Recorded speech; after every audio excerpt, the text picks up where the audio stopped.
Après avoir revendiqué une victoire majeure en prenant le contrôle de toute la région orientale de Lougansk, les forces russes avancent maintenant vers l'ouest et deux villes majeures de la région voisine de Donetsk, Sloviansk et Kramatorsk. À Sloviansk, l'inquiétude monte à l'approche des Russes. Je ne sais pas.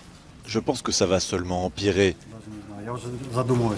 Je pense déjà à partir. À mon avis, il ne faut pas s'attendre à ce que les choses s'améliorent.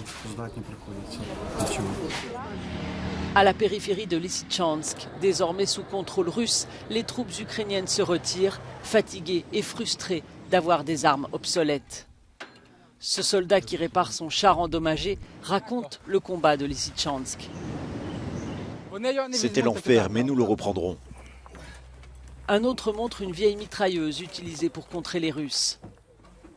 Venez voir. Elle date de 1944, c'est écrit ici. Les alliés de l'Ukraine ont promis des armes modernes qui ont commencé à arriver sur la ligne de front, mais pas assez vite.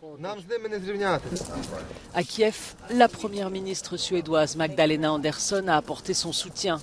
La Suède a déposé une demande officielle d'adhésion à l'OTAN et sa dirigeante a déclaré qu'une fois membre, elle soutiendrait une politique de porte ouverte pour admettre d'autres pays. Un message qui parle à l'Ukraine, désireuse d'adhérer à l'OTAN.